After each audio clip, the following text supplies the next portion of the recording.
Welcome to my channel Share Trade Brains.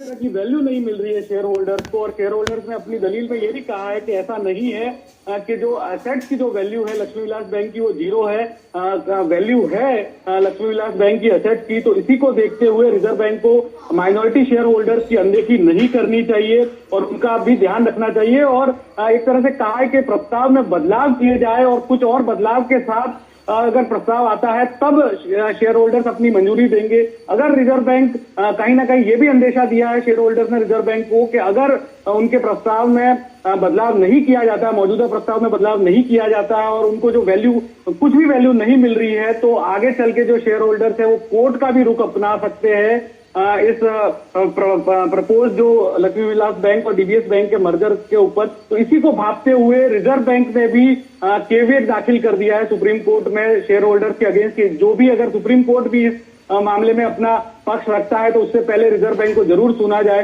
तो इन तमाम जो अभी के जो घटनाक्रम हुए हैं, शुक्रवार को शेयर होल्डर्स की तरफ से जो आरबीआई को साफ साफ कहा गया है कि जो मौजूदा प्रस्ताव है जिनमें शेयर होल्डर्स की वैल्यू पूरी तरह से जीरो कर दी गई है, तो वो लेकर शेयर होल्डर सहमत नहीं है, पूरी तरह से उनकी अनदेखी हो रही है। इस प्रस्ताव में बदलाव किया जाना चाहिए क्योंकि असेट्स की जो वैल्यू है वो जीरो नहीं है, असेट्स की वैल्यू काफी मौजूद है और इसका आगे चल के एक तरह से वैल्यूएशन कराया जा सकता है, ये भी सुझाव दिया गया है। बिडिंग प्रोसेस के जरिए भी सुटेबल बायर ढूंढा जा सकता है। तो ये तमाम तरह की दलीलें हैं माइनॉरिटी शेयर होल्डर्स को, जिनका कहना है कि उनके हितों की भी ध्यान रखा जाए। उसके साथ साथ जो शेयर होल्डर्स है, इंश्योरेंस कंपनियां, हमारे सूत्रों से हमें ये भी पता चला कि उनकी तरफ से ये दलील दी गई है। LIC, Aditya Birla, Sun Life, Primerica life insurance, जिनकी करीबन 1.5 से 3.5% तक हिस्सेदारी है इस लक्ष्मी विलास बैंक के अंदर, तो शेयर होल्डर्स ने जो मौजूदा प्रस्ताव है उसका विरोध किया है और उसके बाद साफ साफ कहा है कि प्रस्ताव के अंदर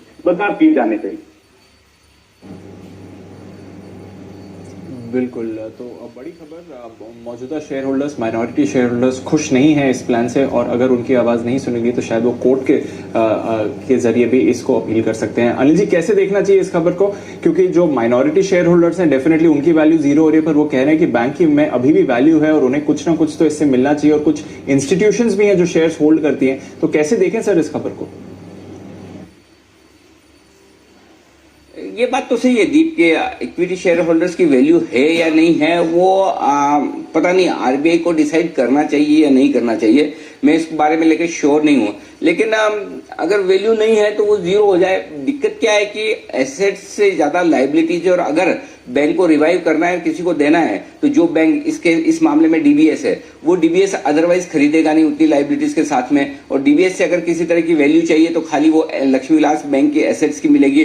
तो उसको देखते हुए आरबीआई ने ये फैसला लिया है। अब इस पर डेफिनेटली इसमें कोई बात दो राय नहीं कि दो अलग अलग व्यू होंगे, और जाहिर सी बात है। लेकिन हाँ, एक चीज जो मुझे समझ में आती है वो ये है कि इसका मतलब बहुत क्लियर कट है कि इक्विटी शेयर होल्डर्स के लिए वैल्यू बची नहीं है।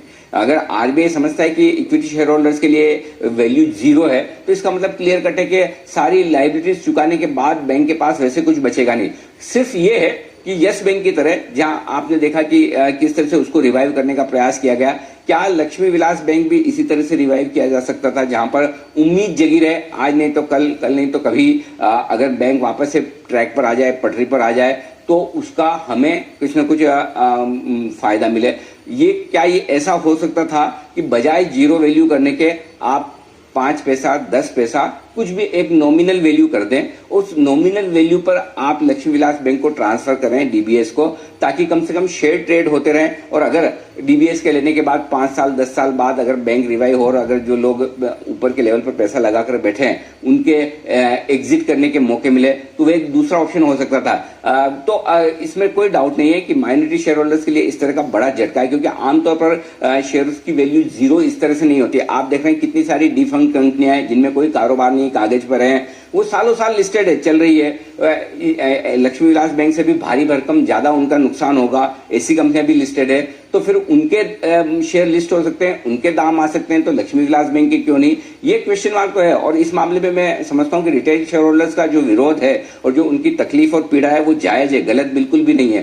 तो शायद दूसरा बेहतर ऑप्शन ये हो सकता था कि एकदम नॉमिनल वैल्यू पर उसे ट्रांसफर किया जाए। अब ये अलग बात है कि शायद इसके लिए डीबीएस तैयार नहीं होगा, या जो भी है जिस तरह की डील स्ट्रक्चर की गई है इसके पीछे शायद बहुत अंदर की डिटेल्स वाली बात हो सकती है। बट इसमें कोई डाउट नहीं कि रिटेल शेयर होल्डर्स के लिए इस तरह से जीरो हो जाना बड़ा झटका है, और ये किसी के लिए भी पचाना मुश्किल काम है कि आप इक्विटी की वैल्यू अच्छा, और बैंक चल रहा है, बंद हो गया हो तो समझ में आता है, चल रहा है किसी और को ट्रांसफर हो गया और आपकी इक्विटी की वैल्यू जीरो है, तो ये शायद इस पर पुनर्विचार करने की एक जरूरत बन सकती है, करना चाहिए मेरे हिसाब से। बिल्कुल पुनर्विचार की जरूरत है, देखते हैं क्या एक्शन होगा।